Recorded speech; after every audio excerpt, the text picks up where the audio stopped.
This rather good looking bike behind me is 91's Panther 27.5T MTB.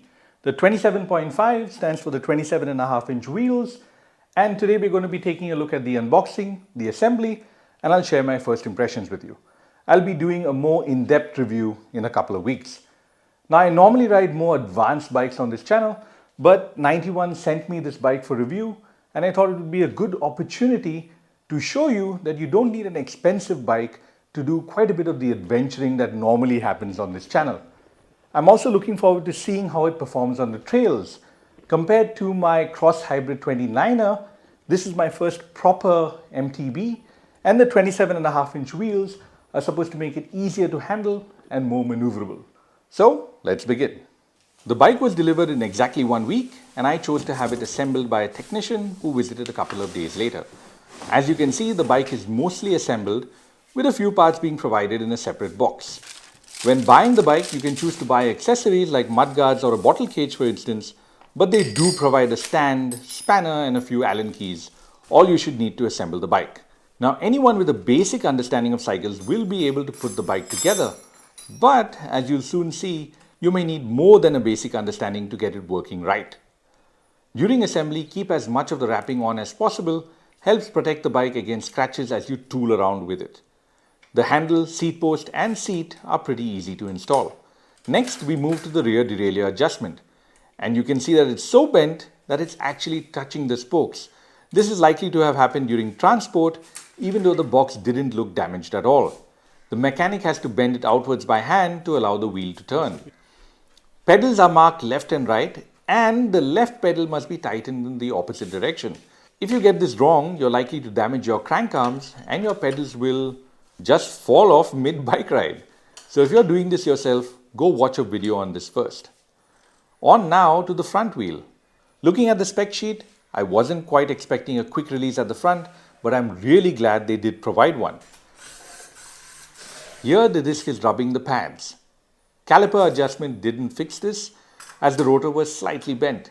He had to bend this in position with a plier. We moved back to the rear wheel. The disc was rubbing here too, but with a few adjustments he was able to get this to stop.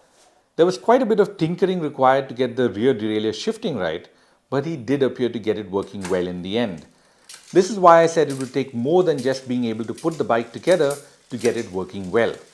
Unless you're good at making these adjustments, you should consider getting a technician to assemble it. Now, coming up on the half-hour mark of our build, he added reflectors, made a few adjustments with the front derailleur, pumped up the tires, and we're done. When we put the bike up on the stand to check it, we found one problem.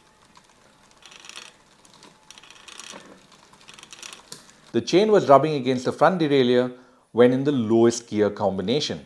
We found that this was because the smallest chainring here was ever so slightly bent. This meant that the only way to fix it would be to try to straighten it with a hammer or replace it.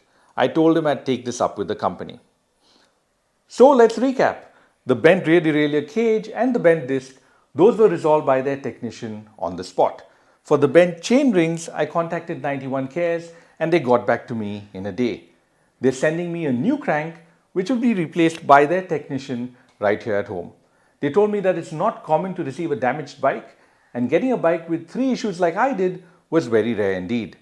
Regardless, this serves as a good opportunity to show you that their after-sales 91 Care support is solid as well. Outdoors 91 tells me they have more than 1 million satisfied customers.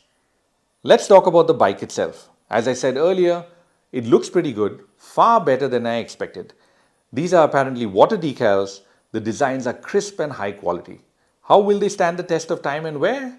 We'll see. Just look at this Panther on the top. Many brands are moving away from Shimano components due to short supply. So I'm happy to note that we got Shimano Easy Fire shifters and Shimano front and rear derailleurs.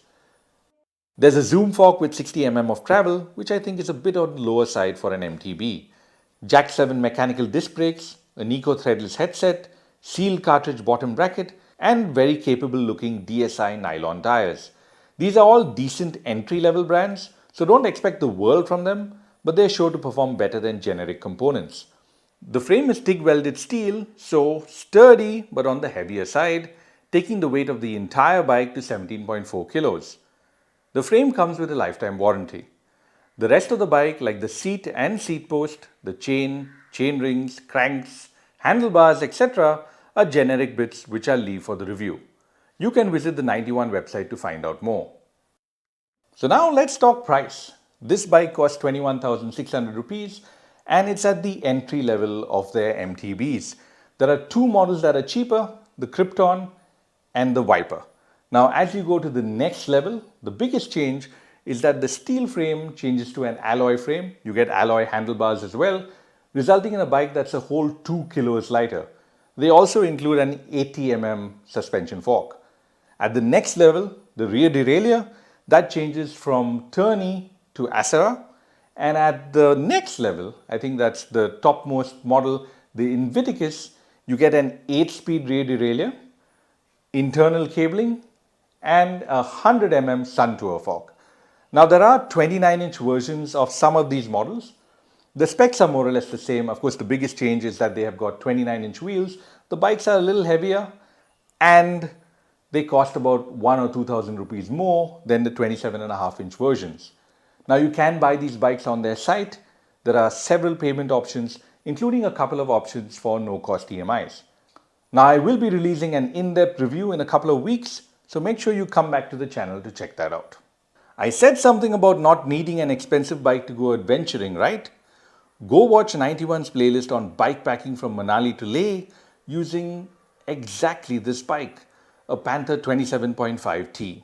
This was a rather well-made series, so if you like their content, go ahead and subscribe to their channel as well.